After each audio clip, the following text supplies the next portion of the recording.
Bom dia, que Deus esteja com todos vocês nesta manhã de terça-feira, mais uma vez aqui ao vivo, com uma palavra do nosso Deus para o seu coração. E eu quero hoje fazer um novo estudo bíblico, e eu queria falar hoje sobre o livro de Tessalonicenses, a carta que Paulo escreveu aos moradores de Tessalônica, aos da igreja de Tessalônica, que é uma carta muito importante. E às vezes, não sei se você já se perguntou isso, mas eu já me perguntei várias vezes. E não sei, hoje talvez a gente tenha aí uma resposta. Depois que a gente morrer, como é que vai ser? A gente vai ficar dormindo? A gente vai ter uma nova vida? Isso dentro, lógico, do meu entendimento. Eu vou tentar mostrar para vocês aquilo que tem na Bíblia e aquilo que eu acredito, A gente precisa só entender o seguinte, que tem uma coisa que é vital para o ser humano para alcançar a salvação, que é crer em Jesus Cristo, crer nos ensinamentos de Cristo, e isto é o vital. Então, se você acredita em Deus, e se você acredita que Jesus Cristo é o Messias e que Ele ressuscitou dos mortos, então isso é o que te dá a salvação, e é isso que vai te levar para a eternidade com Deus. A graça de Deus, ela vem sobre nós para nos dar esse entendimento, e aí a gente então tem a opção de escolher se a gente quer aceitar ou não, se a gente crê em Jesus Cristo ou não. Então, o ponto básico e fundamental para a salvação de um cristão é esse: é acreditar em Jesus Cristo. A palavra de Deus diz lá em João 3,16 que Deus amou o mundo de tal maneira que deu seu Filho unigênito para que todo aquele que nele crê não pereça, mas tenha a vida eterna.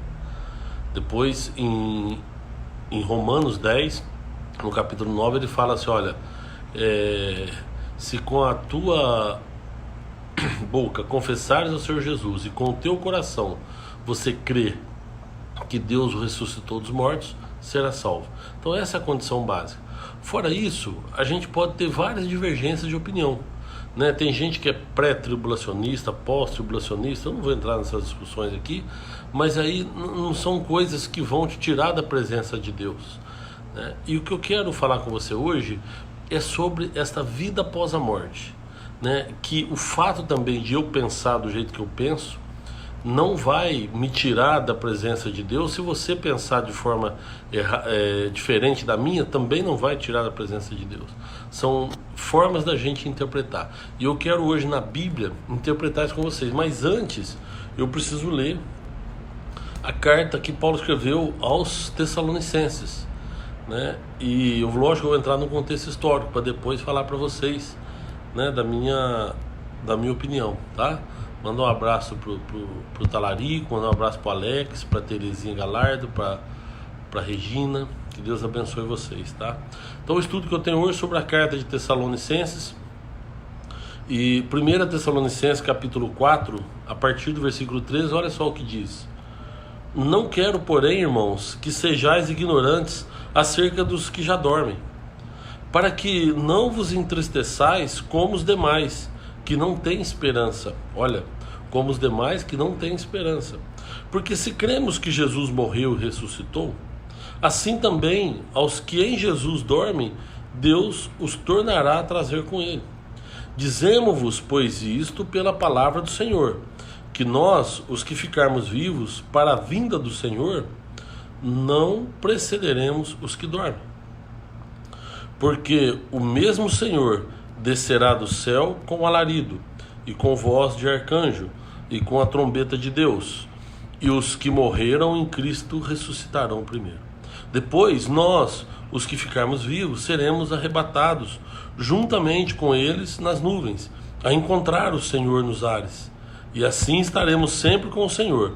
Portanto, consolai-vos uns aos outros com estas palavras. Olha só, então, que Paulo escreve para os Tessalonicenses, e ele fala isso: olha, eu não quero que sejais ignorantes acerca dos que dormem, e não quero também que vocês fiquem tristes como os demais que já não têm esperança. E ele fala, porque cremos que Jesus morreu e ressuscitou, então assim os que dormem também ressuscitarão.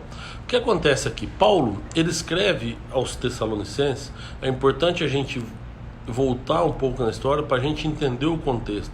Quando Paulo ele chegou a Tessalônica, está lá em Atos 17, vocês lembram quando nós falamos, nós estudamos o livro de Atos e estudamos a carta aos Filipenses, né?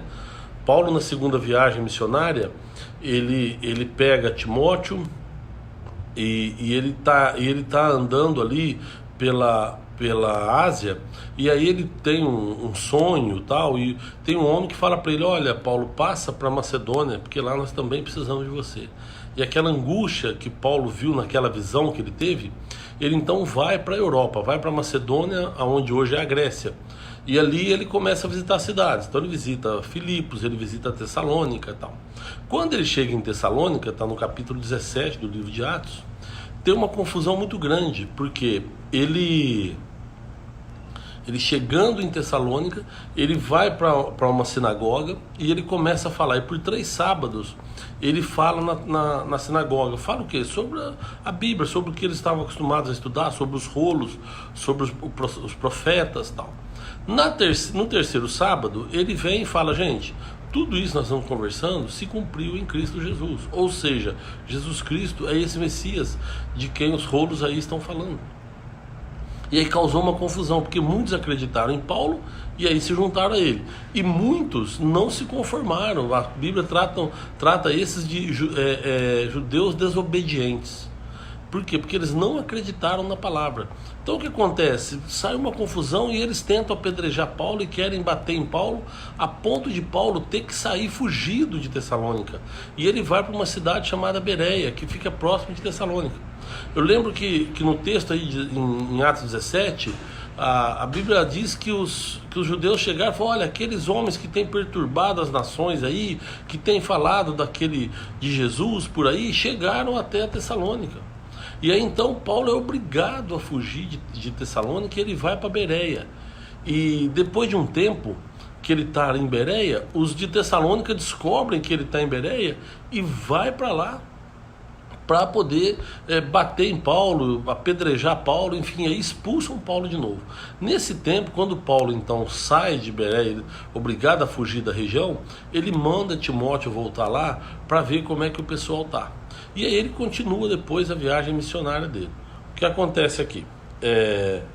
Como Paulo ele ficou pouco tempo em Tessalônica, mas muitos judeus acreditaram nele, eles depois têm alguma dúvida. Por quê? Porque não teve o tempo suficiente para que ele trabalhasse um pouco de teologia com eles, um pouco da questão bíblica com eles. Por quê? Porque naquela época, Paulo, quando ele abrir uma igreja, ele ficava um bom tempo ali, às vezes 1 ano, 2 anos, né? Mas ele sempre ficava com eles e dando alguns ensinamentos.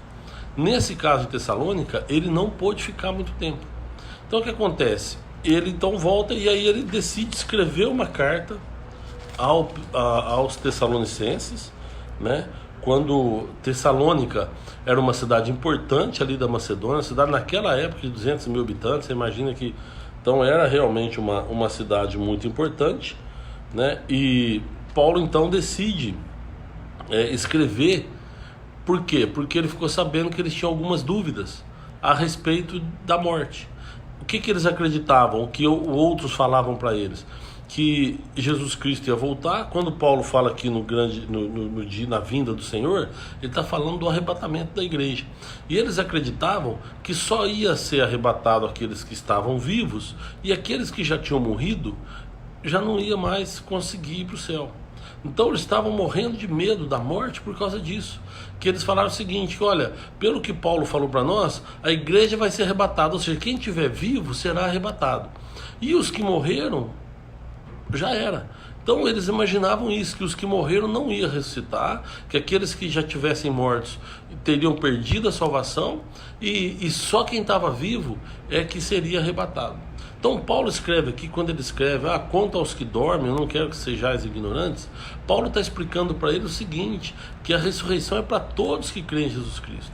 Então se tem aqueles que morreram antes da vinda de Cristo, eles também ressuscitarão. É isso que Paulo está falando aqui. Então ele não está falando, vai ficar dormindo para sempre, igual os que dormem, ou então está falando, acha que depois que a gente morre, tem muita gente que acha que a gente fica dormindo esperando. Não, a gente não fica dormindo. Quando a gente morre, a gente é levado para um lugar, para o paraíso, para o seio de Abraão, e nesse lugar a gente espera a vinda de Cristo, para que ele nos leve então para a eternidade, para a Nova Jerusalém. E a gente vai esperar com consciência. O nosso corpo fica, porque o nosso corpo aqui é perecível, é um corpo cheio de corrupção, né? Então ele vai ficar aqui, por isso ele vai perecer na terra. Mas nós somos levados em espírito para esse lugar, né? E aguardando então um novo corpo celestial, mas com consciência, com alma, com intelecto. E a gente vai ter essa consciência lá, né? E por que eu estou dizendo isso para vocês? O próprio Cristo falou isso. Jesus, ele tem duas passagens importantes que ele nos ensina sobre isso. Quando ele está na cruz e que um dos que estão com ele, um dos malfeitores, fala que provoca ele, né? Fala, você é filho de Deus, por que você não salva a gente e tal? O outro fala para ele, né? Fala, olha, por que você está falando assim? Nós dois somos culpados, mas ele é inocente. E ele fala para Jesus, Senhor, quando o Senhor chegar no reino, quando eu vier ao seu reino, lembra de mim. E Jesus então fala para ele, ainda hoje você vai estar comigo no paraíso.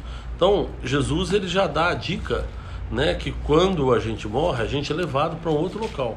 Agora eu queria falar com vocês aqui, tem uma parábola que Jesus contou do rico e do Lázaro, e que aí ele fala perfeitamente o entendimento de como que é depois que a gente morrer. Então olha só o que fala. Ora, havia um homem rico, vestia-se de púrpura e de linho finíssimo e vivia todos os dias regalada e esplendidamente. Havia também um certo mendigo, chamado Lázaro, que jazia cheio de chagas à porta daquele. Desejava alimentar-se com as migalhas que caíam da mesa do rico, e os próprios cães vinham lamber-lhes as chagas.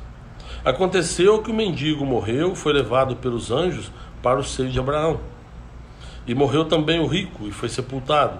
E no Hades ergueu os olhos, estando em tormentos, e viu ao longe Abraão e Lázaro no seu seio. Clamando disse, Abraão, meu pai, tem misericórdia de mim, e manda a Lázaro que molhe na água a ponta do seu dedo, e refresque a minha língua, porque estou atormentado nesta chama. Disse, porém, Abraão, filho, lembra-te de que recebeste seus bens na tua vida, e Lázaro somente males. E agora este é consolado, e tu atormentado. Além disso, está posto um grande abismo entre nós e vós, de sorte que os que quiserem passar daqui para vós não poderiam, e nem tampouco de lá passar para cá.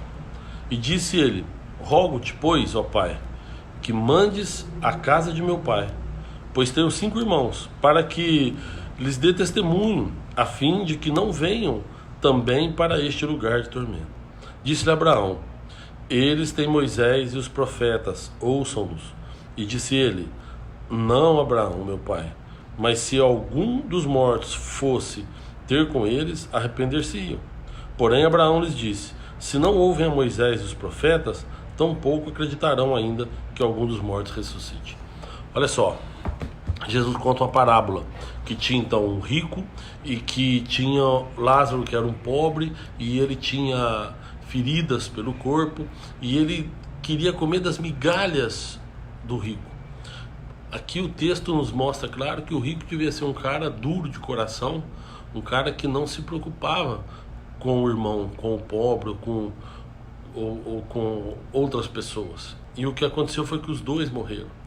E eles são levados para um lugar chamado Hades. Esse lugar chamado Hades tem 2 ambientes. Um ambiente é um lugar de tormento, onde o fogo estava causando um calor insuportável ao rico, né?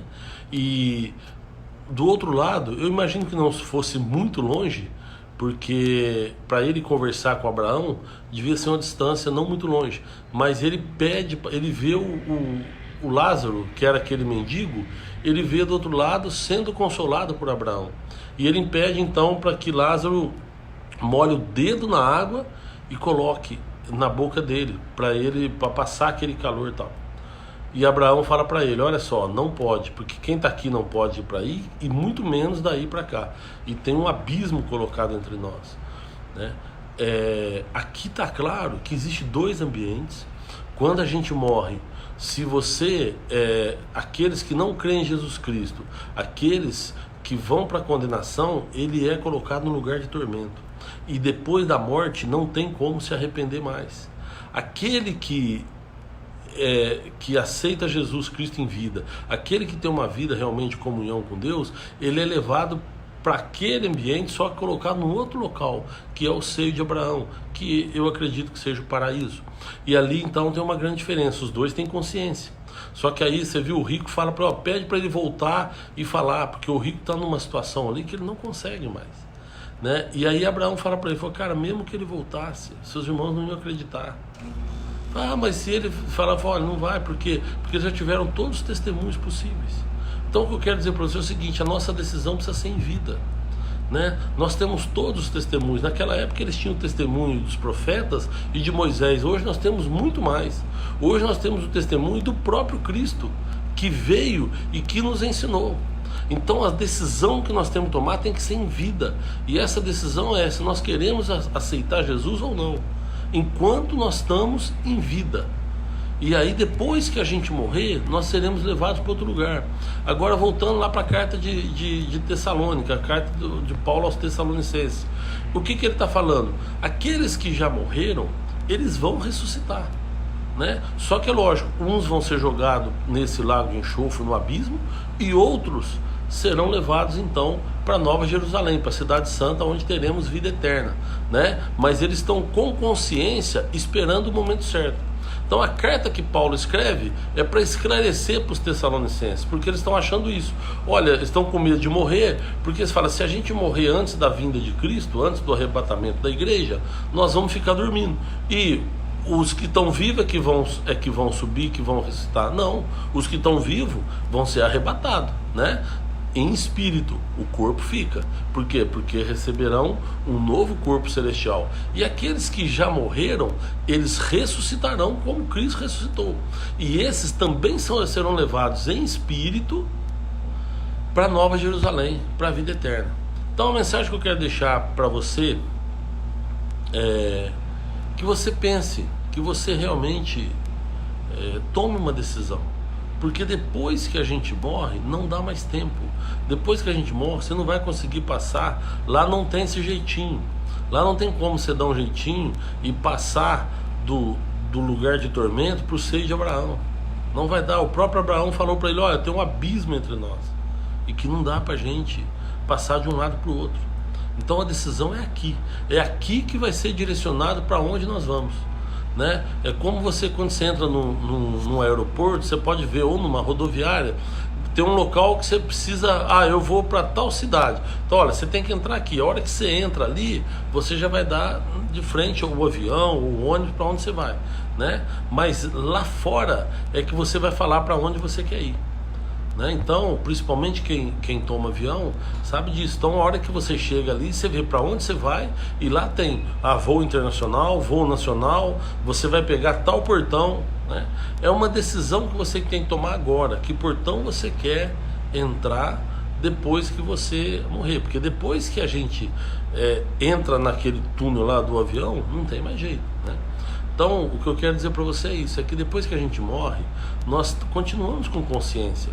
Depois que a gente morre, o corpo perece, mas o espírito, ele continua vivo, né? E aí ele vai para esse lugar esperando o quê? A ressurreição, né? E essa ressurreição, ela virá quando Cristo vier arrebatar a igreja. E aí sim, então aqueles que estão vivos aqui vão direto para o céu, e aqueles que já morreram, eles ressuscitam e também vão, inclusive vão antes daqueles que estão vivos. Primeiro o texto falou aqui de Paulo, né? Primeiro ele vai levar aqueles que dormem, depois levar os que estão vivos. Essa é minha opinião, tá? Então pode ser que você ouvindo um outro pastor, ele tenha uma opinião divergente da minha. É aquilo que eu falei no começo da pregação, né? o que nos leva para o céu é a nossa fé em Cristo Jesus, a graça de Deus que veio sobre nós. E se a gente acreditar que Jesus Cristo é o Messias, que Ele é o Filho de Deus e que nós ressuscitaremos com Ele, é isso que nos leva para o céu. As divergências de doutrinas, de pensamento, isso aí não vai nos tirar da presença de Deus. Então pode ser que alguém acredite, não, acho que quem morre vai ficar dormindo até a vinda de Cristo, não sei, pode ser que você pense assim ou tem alguém que pense assim. É o que eu digo, essa é a minha opinião, embasado na Bíblia, no texto bíblico que nós lemos aqui, que aquele que morre, se é salvo, ele vai para o seio de Abraão, para o paraíso, onde ele vai aguardar a vinda de Cristo, e aí ele será levado ao céu, né? Será levado a Nova Jerusalém, o lugar onde nós vamos morar com Deus, onde Deus está sentado no trono, Jesus está sentado à sua direita, e lá nós moraremos num lugar onde não vai ter choro, não vai ter pranto, onde a tristeza não tem espaço, e aonde não precisa nem da luz do sol, porque a glória de Deus vai brilhar tanto que dispensa inclusive a luz do sol, tá? É nesse lugar que eu quero ir, é para esse lugar que eu quero ir, e eu gostaria muito que vocês estivessem também comigo, tá bom? Que Deus abençoe. Eu queria fazer uma oração com você. Senhor Deus, nós te agradecemos por esse momento que o Senhor tem preparado para nós. Pedimos a Deus sabedoria, discernimento, para que a gente possa entender a tua palavra. Então, Deus, abençoa, Senhor, os nossos irmãos, abençoa, Senhor, os teus servos, os teus filhos. Senhor, que a gente possa ter entendimento da tua palavra. Eu quero clamar ao Senhor nesta manhã, Pai, que o Senhor venha com o teu Santo Espírito e nos convença, Pai, não só do pecado, mas que nos convença do caminho que nós devemos seguir. Então, eu peço ao Senhor, ó Deus, abençoa-nos, esteja conosco, nos dê sabedoria, nos dê discernimento para entender a tua palavra. Em nome de Jesus nós te agradecemos. Amém. Meus amados, obrigado. Obrigado pessoal que esteve com a gente aí. Nossa, hoje tem bastante gente aqui.